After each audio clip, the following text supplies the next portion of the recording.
Hello, and let me start by saying I'm sorry I can't be present at the Lorentz Center. I was there a year and a half or 2 years ago at a meeting, and I enjoyed it very much. So I'm sorry I can't get there this time.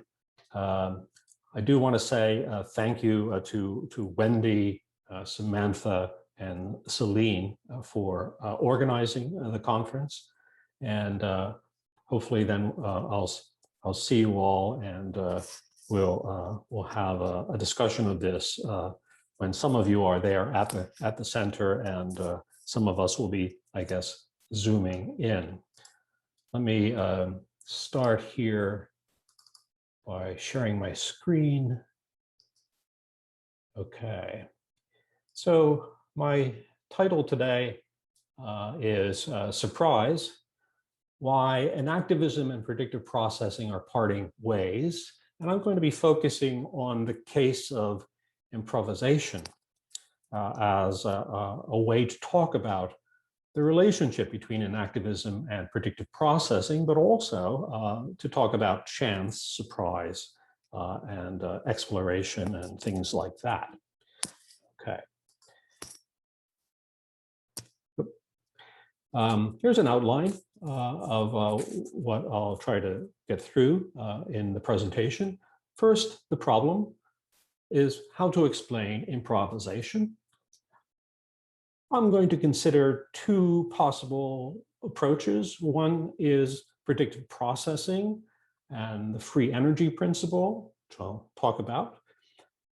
The second approach would be enactivism and dynamical processes.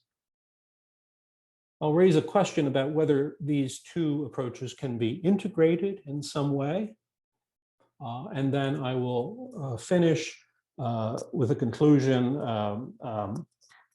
talking about a certain way of thinking about improvisation as a skillful ignorance.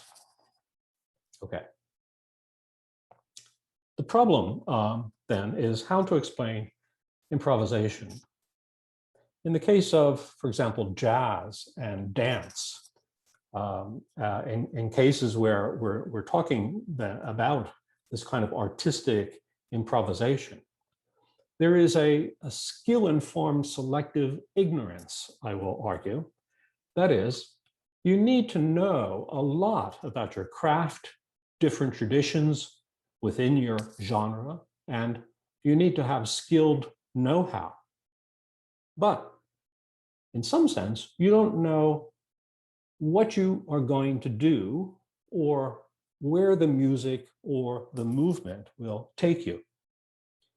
In improvisation, one aims for surprise, in some sense, a self-surprise, using techniques that allow you to achieve novelty, such as breaking habits or avoiding the usual affordances that you might pursue. I'll come back to some of these topics in the presentation.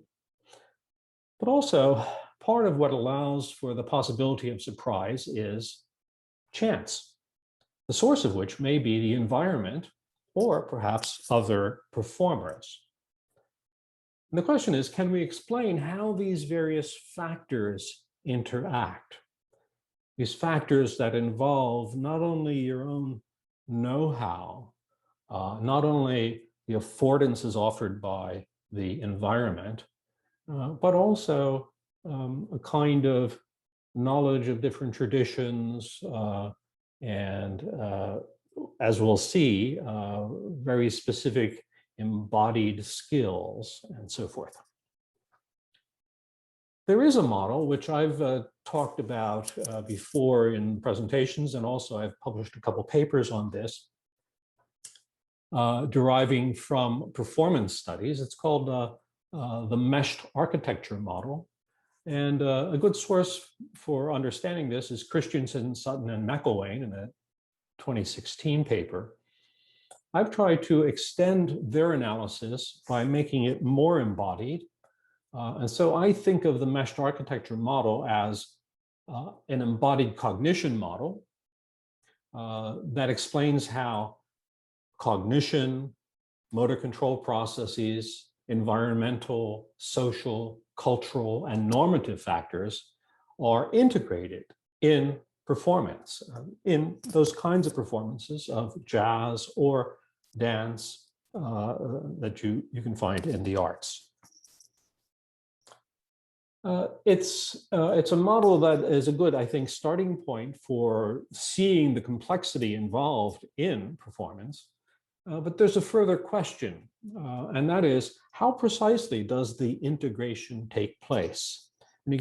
When you dig down into the details, how can you explain the integration of these various factors? So I want to consider two possible approaches. One is predictive processing.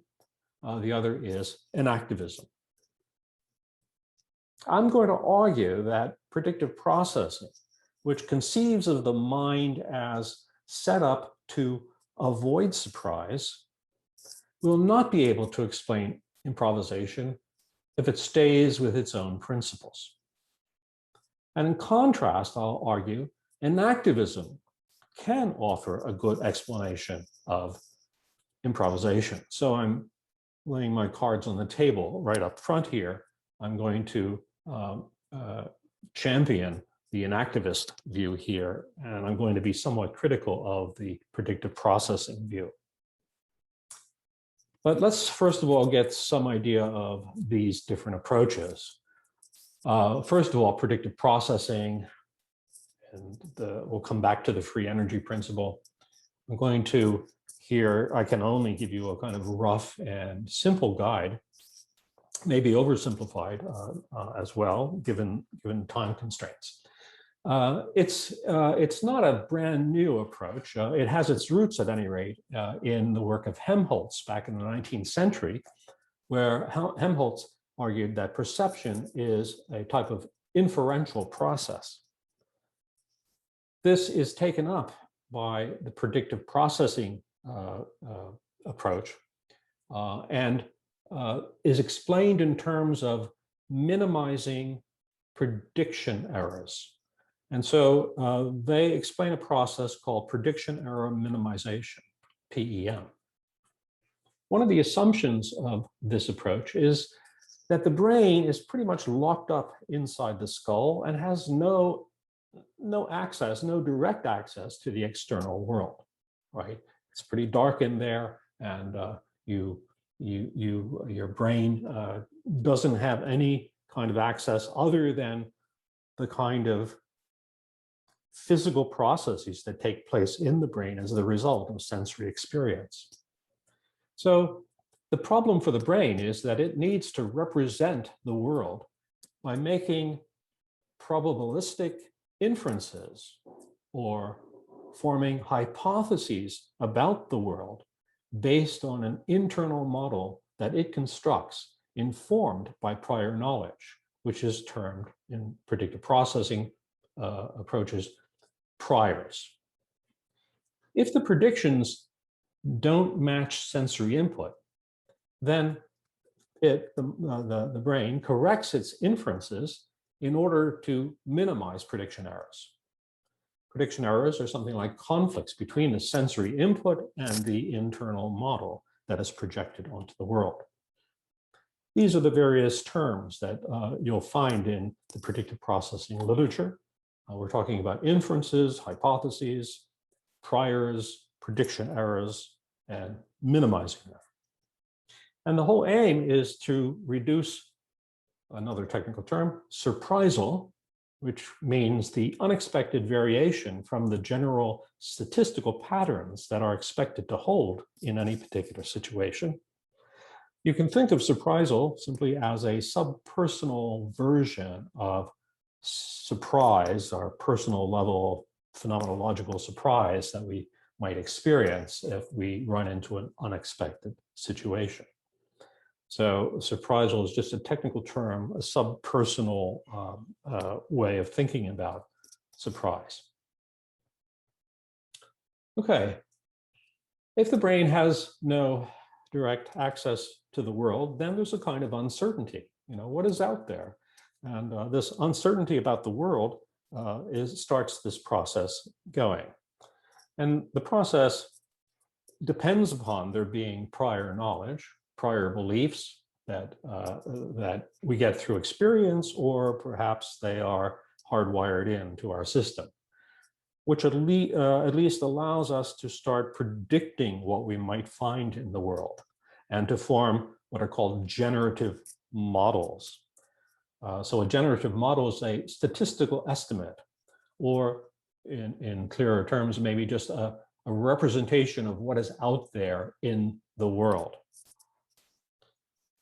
On that basis, we form hypotheses, or we form predictions about what we're going to encounter.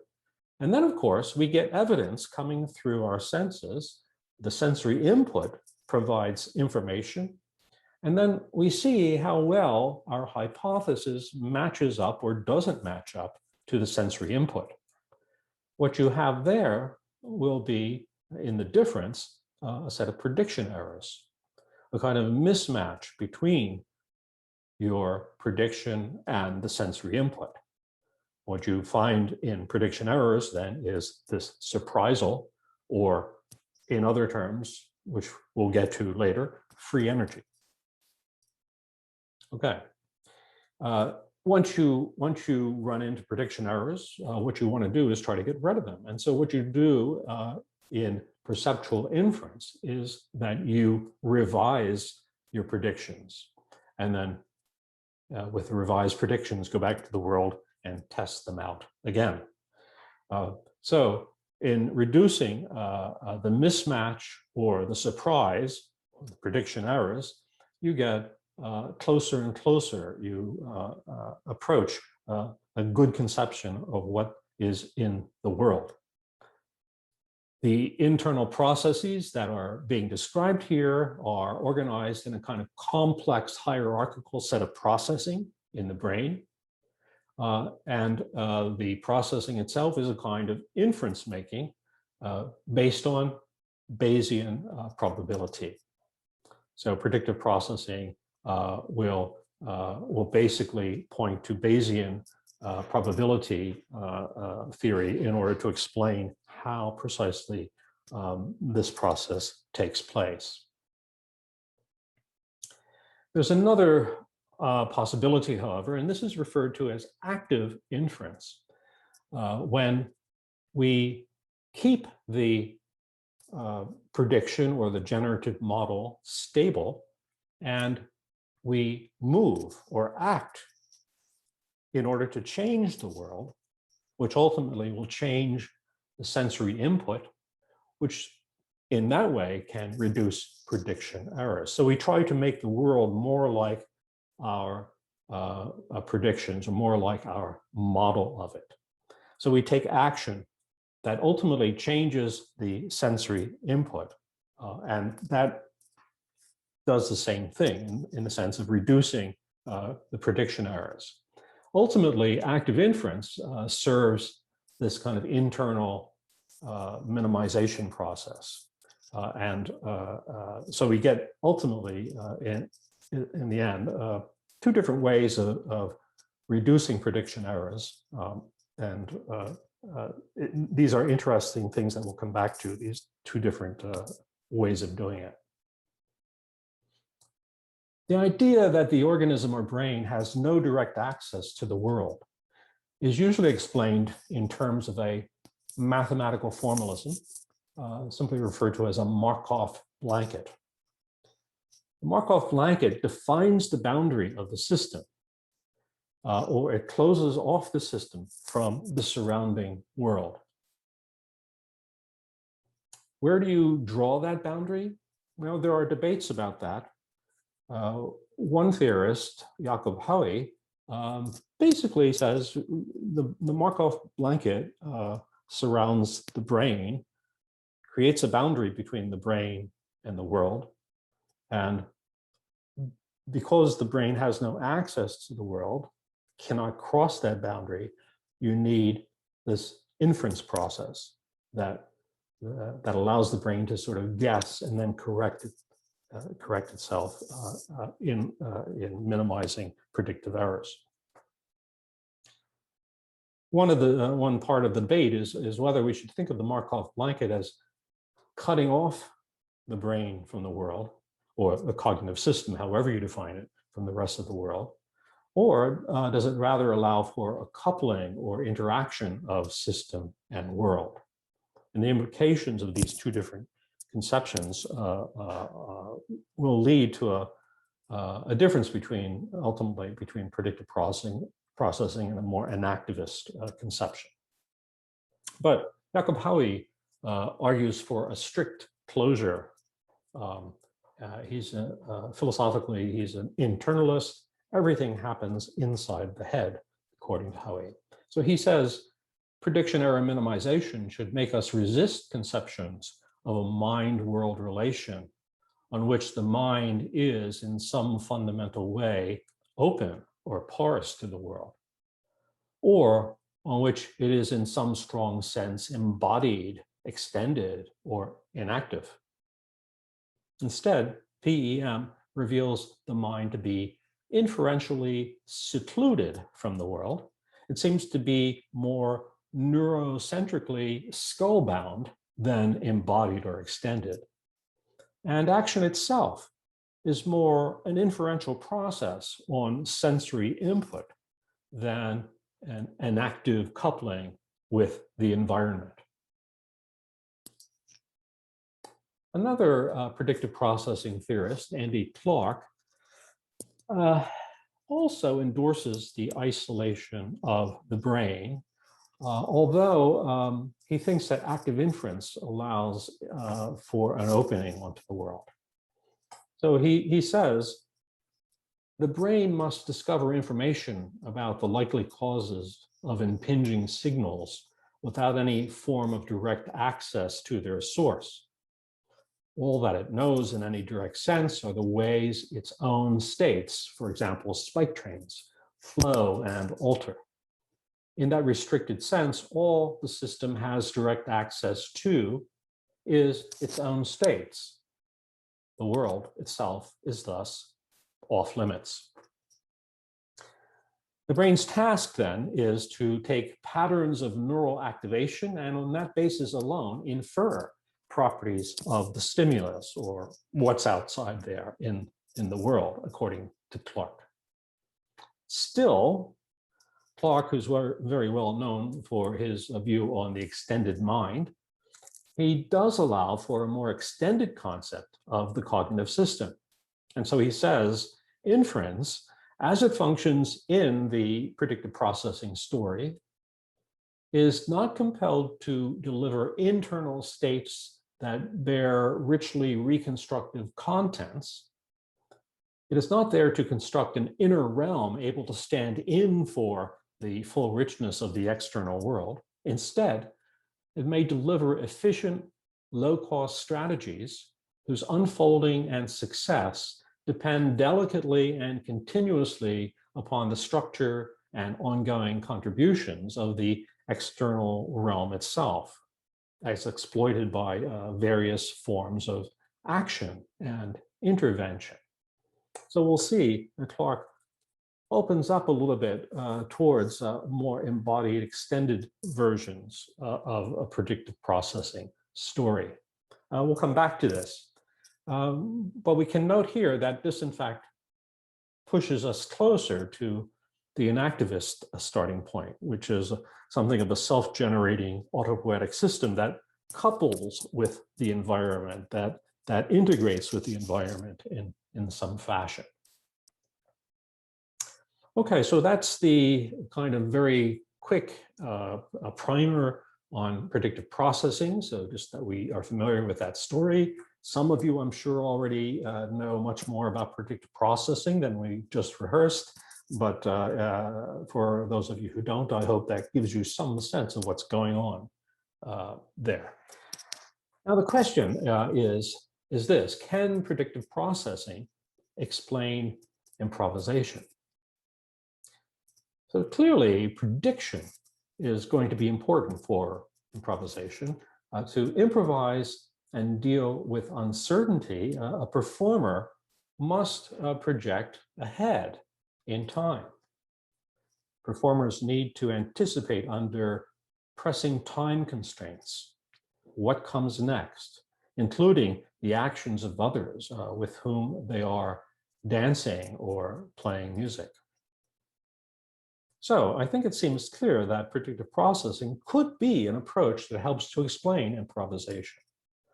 And here we have Clark saying something that would support that idea. He says, to deal rapidly and fluently with an uncertain and noisy world, brains like ours have become masters of prediction, surfing the waves' noisy and ambiguous sensory stimulation by, in effect, trying to stay just ahead of them. It seems to me that this really could apply directly to a kind of improvisational practice. There is one musical theorist, Rebecca Schaeffer, who does in fact offer a predictive processing account of musical processing. As an individual responds to music, she says she applies a mental model or prior knowledge, an internal representation of a percept or action as it is built up through experience and statistical learning in order to predict the incoming flows of sensory information. So John Michael and Thomas Wolfe apply this account to the example of coordination required for ending a song during an improvised performance. How do several musicians decide when and how to end a song without agreeing about it in advance? So they write, in the context of music, two jazz performers might both prefer, having just finished what appeared to be the final verse of a jazz standard, to start up again for a surprising additional repetition of the chorus, but only if the other does so as well. So you're probably familiar with this kind of setting where there's a bit of uncertainty about how exactly the song is going to end, but the performers have to come together in some way to resolve that uncertainty. Sometimes it could lead to a surprise, but typically the performers know what they're doing. It comes out pretty well. Here is an example, and it involves both dance, as you see here, dancers, and in the background there's a jazz group, and they are just bringing the piece to the outro, to the conclusion, and they themselves have to figure out how they're doing that, but also you'll see that the dancers have to figure out how they're going to end the dance, which is a very informal thing, but nonetheless it's an interesting combination here. Let's see how this goes.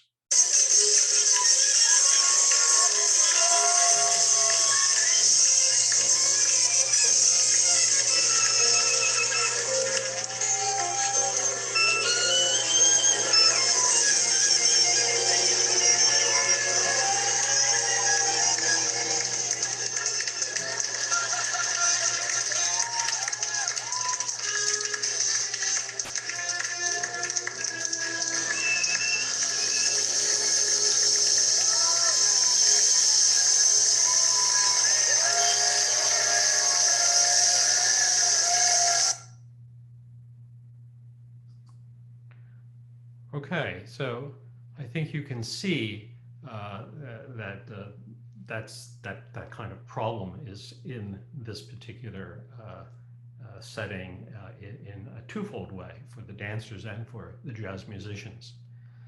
In any case, Michael and Wolfe suggest that the musicians' priors include a set of stock endings that are common across a performance community. And these operate as constraints on prediction. And this, together with the embodied and gestural cues, can help navigate the end of a performance and limit surprise for the performance. So they emphasize the idea that there are stock endings that they can, in fact, use. Okay. Kevin Ryan, however, points out that this cannot explain novelty in improvisation. Novelty and surprise are not coextensive concepts, he says, yet both are important features of improvisation. As such, if predictive processing is to help our understanding of how improvisation functions, it will need to tell part of a larger story about novelty. But here's the problem. According to predictive processing, an organism's main aim is to minimize prediction error or surprise or surprisal as much as possible. Novelty is something that, by definition, increases surprise, moving outside the standard statistical regularities faced by an organism. Accordingly, an organism will do its best to stay away from novelty as much as possible. Here's the way Zwartenbeck puts it. If our main objective is to minimize surprise over the states and outcomes we encounter, how can this explain complex human behavior such as novelty seeking, exploration, and furthermore, higher level aspirations such as art, music, poetry, or humor? Improvisation is a counterexample. People actively seek out and enjoy novelty. Well, the predictive processing story gives a response. They would say that surprise at the personal level is not the same as surprisal at the subpersonal level. And surprise at the personal level may actually come about by means of a tension between the system's predictions meant to limit surprisal and the surprising event. Moreover, we might actually predict affective surprise in specific environments, such as the musical or the dance environment. I think, however, that this pushes predictive processing towards a more embodied version that involves affectivity. So with respect to affective processes, Lisa Barrett and Moshe Bar help to clarify a more embodied version of predictive processing, which they argue is consistent with the views on free energy or the predictive error minimization idea and active inference. They say that the effective prediction hypothesis is this: responses signaling an object's salience, relevance, or value do not occur as a separate step after the object is identified in perception. Instead, affective responses support vision from the very moment that visual stimulation begins. So along with the earliest visual processing that goes on in the brain, a train of muscular and hormonal changes throughout the body, generating interoceptive sensations from organs, muscles, and joints associated with prior experience, which integrates with current exteroceptive sensory information. This integration of affect, which is highly embodied with the internal processes and the external sensory processes, will give you a fuller picture of how things work. Here, the organism as a whole, which in some cases is actually defined as part of what we include when we talk about priors, or actually Carl Friston actually suggests that the organism as a whole is the model, the generative model of the world in some fashion. So the body is more strongly emphasized in these versions of predictive processing. The organism as a whole responds and contributes to shaping subsequent actions. So in perception, bodily affective changes are integrated with sensory motor processing so that before we fully recognize an object or other person or an affordance for what it is or what he or she or it is, our bodies are already configured into overall peripheral and autonomic patterns shaped by prior associations. But this means that perception, action is more than a nested cascade of predictions in the brain.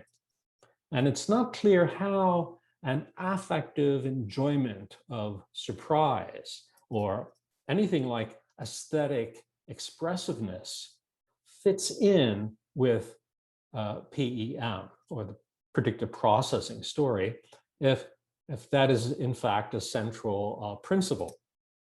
It's not clear that, for example, that there are any error criteria for enjoyment or expression.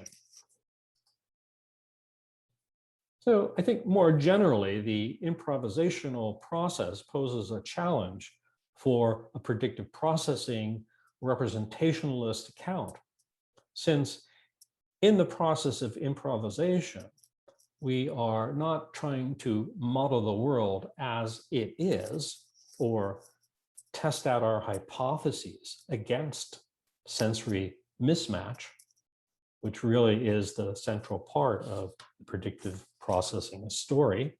That's not what we're trying to do. Now, Andy Clark has a very nice article, which he calls A Nice Surprise, which addresses the problem directly. He also cites Barrett and Barr and this whole affectivity as an important part of the story. But he tries to keep this, at least at first in the article, he tries to keep it purely within the brain. And describes it in terms of interoceptive predictive coding within the brain, an interchange between cortical and subcortical processes. But then ultimately, he says, as your bodily states alter, the salience of various worldly opportunities alters too. So the body seems to be coming into play here in a stronger fashion. And in the end, he ends up appealing to things like cultural constraints, what he calls ecologically unique, self-engineered context of culture, technology, and linguiform exchange. All of this arguably outside of the brain. So he says, for example, the skilled pianist has learned to reduce prediction error with respect to complex melodies and motor repertoires, and the skilled mathematician with respect to properties and relations among numbers, theorems, and other constructs. But the musical and mathematical traditions within which they operate reflect the operation of cultural forces, such as the practices of writing, reflecting, disseminating, and peer review, I guess, in the case of the mathematician.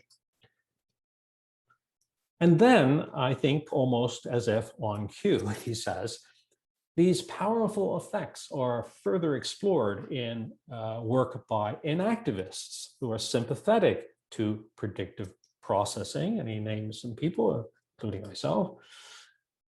I think that's exactly right. The focus on embodiment, affect, and environmental coupling actually pushes us, I think, maybe it pushes us away from predictive processing and more towards inactive accounts. So let's turn to inactivism and see if this approach will get us any further. Inactivism is an embodied, action-oriented, anti-representationalist approach to cognition. There are a number of inactivists who I have pictured here. They don't all agree on all aspects of the theory. Francisco Varela here and Evan Thompson focus on autopoietic processes in their initial work on this back in the 90s. Ezekiel de Paulo and Hannah de Jager focus on sense making. Alva Noe, Colombetti, and I think they also emphasize embodiment, sensory and motor contingencies, and affectivity. Giovanna, sorry, I forgot her name for a second, Giovanna Colombetti. And then there are Dan Hutto and Eric Mayen, who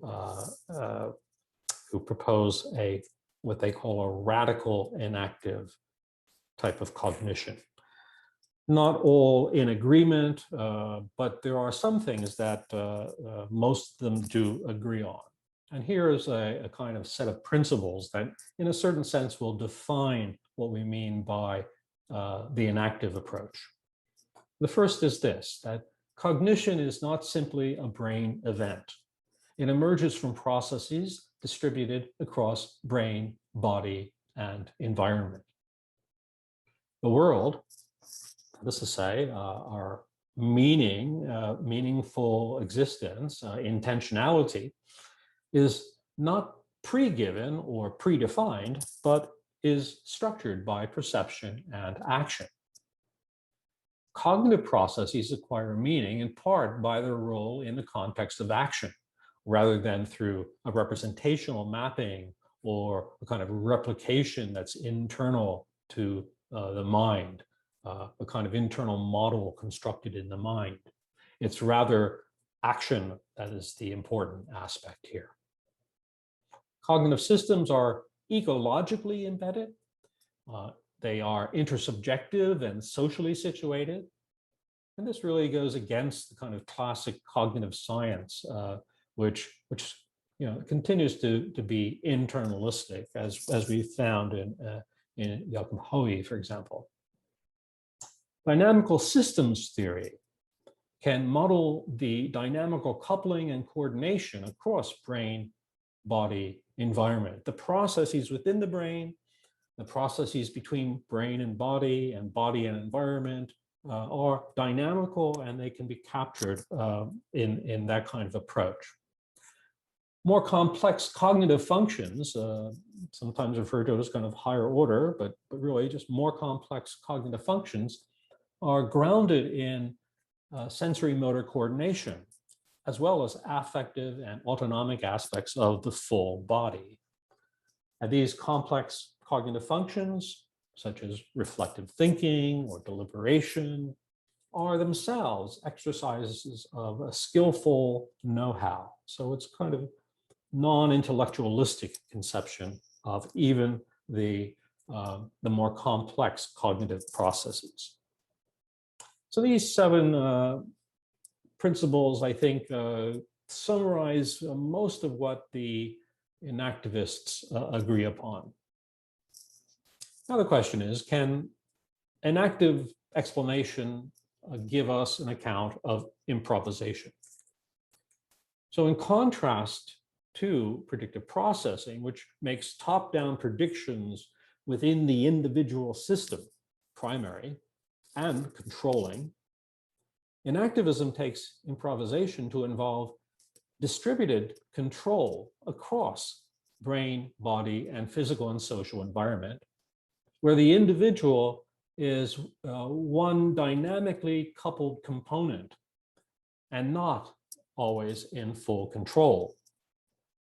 Or we might say that control is an emergent product of agent-environment coupling. Kronstedt has an active approach, and we'll come back to that. Kimmel says, the phenomenological consequence of distributedness is ambiguous ownership of the movement. Occasionally, dancers would report what we call wasn't me moment. They sense that neither of the dancers has initiated the movement. A dancer explicitly described the experience as follows: there are ways and times that we aren't separate agencies. When we come together and the fact of togetherness starts to drive what happens. So the dancing in a certain way takes over and has a life of its own. The same kind of distributed control or distributed agency, I think, is found in improvisation.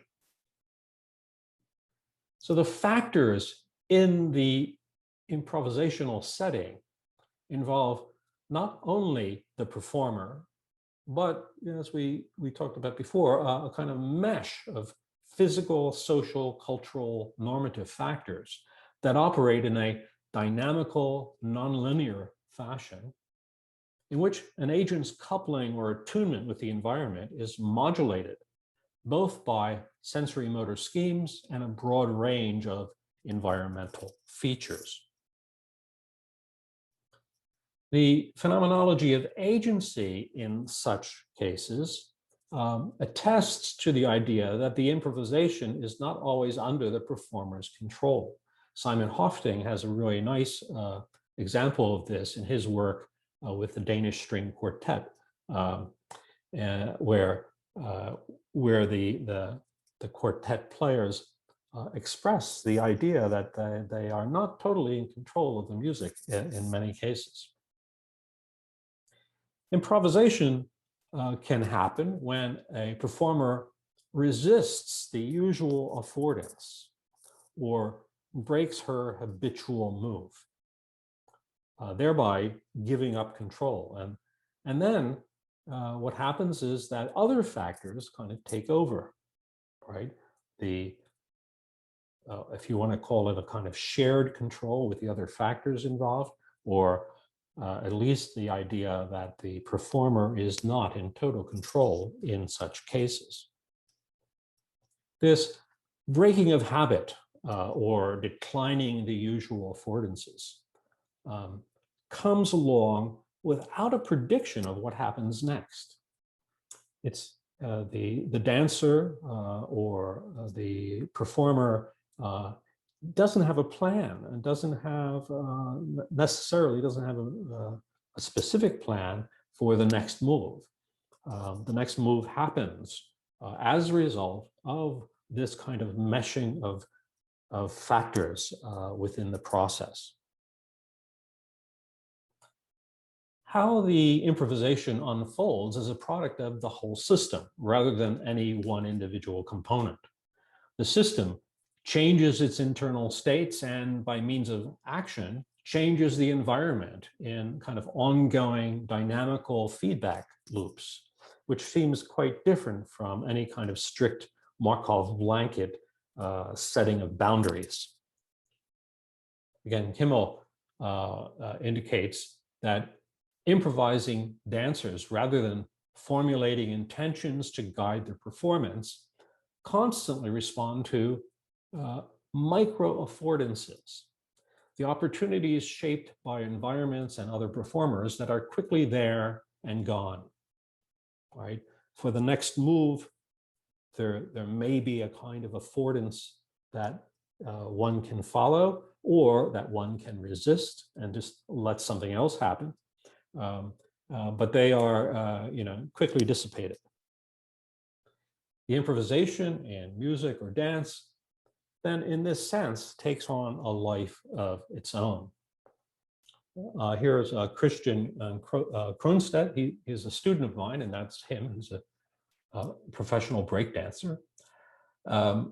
He says this inactive approach clashes with the classic perception, computation, intention, action story.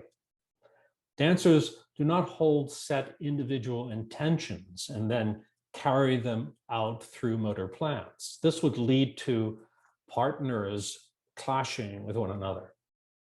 Rather, as they are constantly in the midst of action perception loops, a joint field of affordances is generated that each partner must maintain and act upon. the standard story of computation, representation, and intention setting simply is not flexible enough to avoid the clashing that dancers report when they actually try to set a, quote, full intention. Okay, so I hope you see that there's a difference between the predictive processing account and a more inactive, fully embodied account. But, you know, someone might ask, and some people have asked, isn't it possible to integrate predictive processing accounts with inactivism? There are a number of people who have argued this, including myself. So the argument sort of kind of varies from one person to another. So Ramstad and colleagues, who are proponents of predictive processing, they basically say, when they talk about inference, when they say inference or representation, they don't really mean inference or representation. This is almost like just their code words for some other kind of more dynamical processes. So they want to take predictive processing closer to an active dynamical systems idea, the ideas, but that just means that, well, some of the terms are redefined.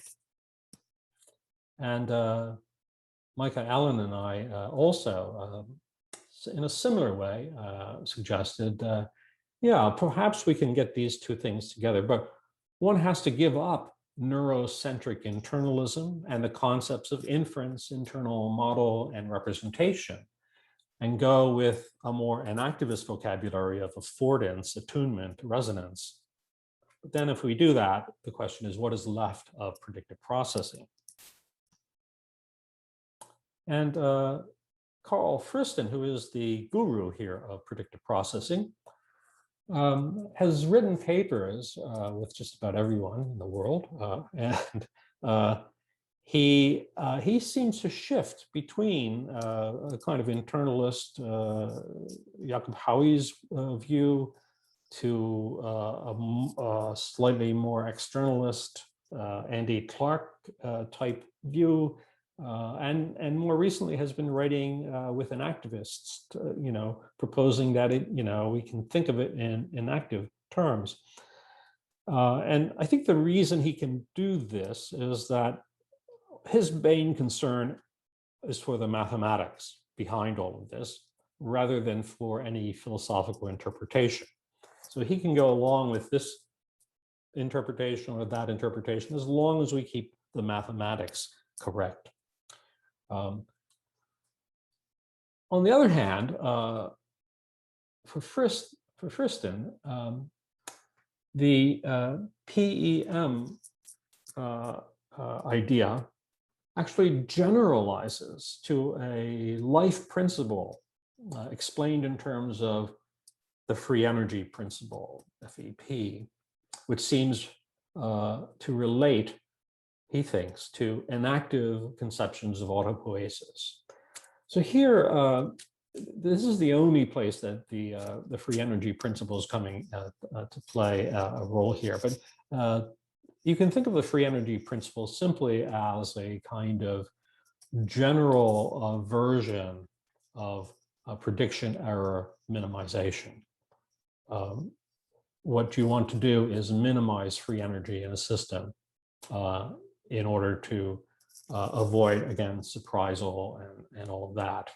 And this relates to life in general, not just cognition. And the idea is that to survive, an organism needs to avoid surprise. To maintain homeostasis and avoid entropy, which in thermodynamic terms just means too much free energy in the system, then you should reduce free energy or prediction errors or surprisal, right? Take your pick of the terminology there. Organisms tend to avoid surprise by remaining within familiar environments. And if they find themselves outside of their home environment, like a fish out of water, they could die. So there are good evolutionary reasons that seem to play into this kind of account, where we can apply these predictive processing ideas that first of all apply to cognition. We can generalize those and apply those to life itself. And that's one way that it's been suggested that the predictive processing story links up with the enactive story, because the free energy principle comes close to the idea of autopoiesis in some way or other. And again, that becomes a matter of debate. But in a very recent paper, and in fact not yet published, by DePaulo, Thompson, and Beer, we get some deeper, both technical and theoretical reasons for why we should not think that predictive processing is compatible with an action. First, the technical part of the argument involves contrasting autopoietic systems with the free energy principle systems. In autopoietic systems, for example, the notion of organization is taken as an invariable, and that's distinguished from structure, which is taken as a changeable feature. That distinction is not maintained in the free energy Markov blanket discussion. So there is some very basic confusion, they argue, when the free energy systems are equated with autopoietic ones. So they want to reject the idea that the free energy story actually comes close to the autopoietic one. Here is one significant difference, they think. There's also a difference and a similar confusion between autopoietic operational closure, according to which the system nonetheless remains open to the environment, and the formalism of the Markov blanket, which suggests, as we saw, a kind of statistical independence from the environment and the creation of structural boundaries. So again, they think, despite the concept of operational closure in the autopoietic system, which just simply means that everything the system needs to organize itself is contained in the system, that system nonetheless requires an openness to the environment for its energy, and it has to couple with the environment in order to survive as well.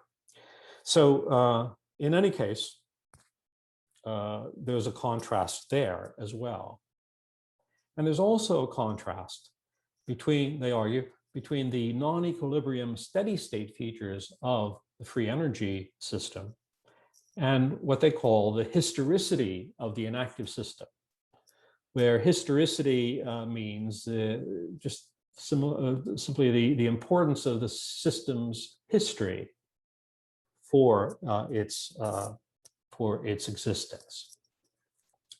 These are, I think, very technical terms and technical analysis that they are providing here to distinguish predictive processing from the free energy, the free energy and predictive processing from the inactive story. We can, I think, go much more pragmatic and ask, for example, how it applies to the problem that we're looking at, the problem of performance and improvisation. DePaulo, Thompson, and Beer actually make this last point about historicity more generally in terms of different conceptions of brain dynamics, hierarchical comparators in the predictive processing story versus dynamical history dependence, even in the most basic neuroscientific scenario of stimulus processing. And here they cite the work of Walter Freeman, the neuroscientist. We also could cite the work of Scott Kelso, who thinks there's a, that dynamical systems are not set up to make comparisons, and you know, in terms of information comparison, and predictive processing, of course, depends upon that. So again, some technical differences here. But this point about historicity, I think, has implications for understanding lots of different things like development, plasticity, skill acquisition, habit formation, and the ability to break habit, and so forth. And this, I think, brings us back to our topic, improvisation in performance. And they actually come close to addressing something in this kind of neighborhood. DiPaolo and colleagues write, thus, phenomena such as developmental spurts in skill level signal changes in dynamical configurations, novel constraints, emergent parameters, changing variable sets. The variability entailed in changing dynamical configurations has been postulated as the origin of motor creativity, the very idea of which is rendered problematic on the assumption of non-equilibrium steady states, as you find in the free energy principle. So this is sort of the tie between that very kind of technical philosophical discussion about the difference between predictive processing and the inactive, and it's a tie to, in some way, the idea of creativity and how we might be able to explain improvisation. So here's my conclusion then, and so just to sum up, you know, we've looked at two different approaches. We've found some problems with predictive processing approach. We found a different story going on in the inactive approach that seemed to involve a much broader system. What can we say then about performance and specifically improvisational performance? So we just mentioned motor creativity, which seems to be essential for improvisation in jazz and dance. And the idea that is that the motor creativity reflects the history and the skill of the agent. So I've been arguing that predictive processing explanations have difficulty accounting for improvisation, but that inactive accounts do a better job. And this is one way to cash out, in pragmatic terms, the theoretical incommensurability that DiPaolo and colleagues point to between these two different approaches. Performers, based on their well-trained skills, are able to move beyond controlled engagement to the point of not knowing, embracing a kind of ignorance about what precisely will happen, letting the system, the brain-body environment, that system, move in unpredictable, surprising ways without a prediction of what happens next. What happens next is that brain-body environment couple in a novel way. They join forces to enact something unpredictable. They create cortical patterns and behaviors and new affordances that are unique to each event. So what needs to be explained is the possibility of breaking habits, of declining the usual affordances, of resisting predictions across the various timescales of performance, generating higher degrees of uncertainty about what will happen. So if the deeper principles of the free energy principle fail to account for this, the assumptions made by predictive error minimization accounts also seem unable to provide an account for how the system pursues novelty and creativity. So I'm going to bet then on the more inactive approaches. Okay, thank you very much. And I hope to See you when the time comes for discussion.